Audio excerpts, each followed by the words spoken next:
কম্বোডিয়ানরা Thailand থেকে চলে যাওয়ার পর এদেশের শ্রমবাজারে বিশাল সংকট তৈরি হয়েছে।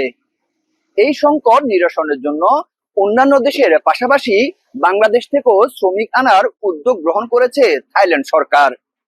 এই উদ্যোগে বাংলাদেশ সরকারও দ্রুত এগিয়ে আসবে। এতে করে নতুন দিগন্তের দ্বার উন্মোচন হবে। প্রয়োজনীয় প্রক্রিয়া সম্পূর্ণ হওয়ার পর থাইল্যান্ডে প্রায় 10,000 বাংলাদেশি কর্মীর কর্মসংস্থানের সম্ভাবনা নিয়ে আলোচনা করেছে ঢাকা ও ব্যাংকক।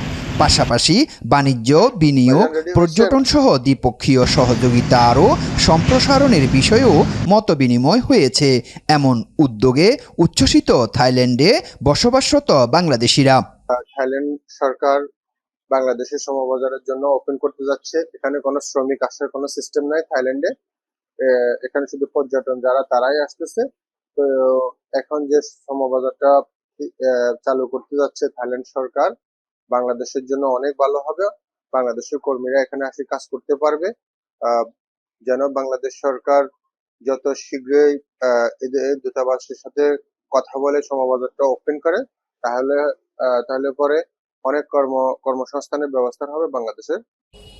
সম্প্রতি থাইল্যান্ডের রাজধানী ব্যাংককে বাংলাদেশের প্রধানমন্ত্রীর পররাষ্ট্র বিষয়ক উপদেষ্টা হুমায়ুন কবির এবং থাই উপপররাষ্ট্রমন্ত্রী বিজাবাত ইজারাবাগদির মধ্যে অনুষ্ঠিত দ্বিপক্ষীয় বৈঠকে এসব বিষয় নিয়ে আলোচনা হয়। পররাষ্ট্র মন্ত্রণালয়ের এক সংবাদ বিজ্ঞপ্তিতে এসব তথ্য জানানো হয়েছে। একই সঙ্গে দ্বিপক্ষীয় সম্পর্কের সার্বিক অগ্রগতি পর্যালোচনা করে বাণিজ্য, বিনিয়োগ, শ্রমবাজার, পর্যটন ও জনগণের সঙ্গে জনগণের যোগাযোগ বৃদ্ধির বিভিন্ন উপায় নিয়ে আলোচনা হয়েছে। বাংলাদেশিদের জন্য একটা অনেক বড় সম্ভাবনাময় বাজার হচ্ছে এই থাই মার্কেটটা, হ্যাঁ।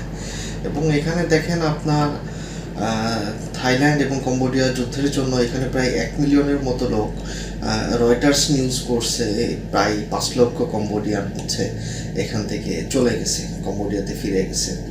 এবং এটা থাই মন্ত্রণালয়, থাই লেবার মিনিস্ট্রি, এটা তাদের আনুমানিক 1 মিলিয়নের মতো লোক হচ্ছে তাদের এখন চাহিদা আছে। বিশ্বব্যাপী যেখানে অর্থনৈতিক মন্দা চলতেছে, সেখানে এইরকম বড় একটা শ্রম বাজার যে উন্মুক্ত হতে যাচ্ছে, এটা আমাদের জন্য আমি মনে করি সৌভাগ্য। আমি থাইল্যান্ডে বিগত প্রায় 10 বছর এখানে যাতায়াতে আছি। আমার হাজবেন্ড প্রায় 20 বছর ছিল। তো আমাদের এলো বিজনেস ছিল, আমাদের রেস্টুরেন্টের বিজনেস।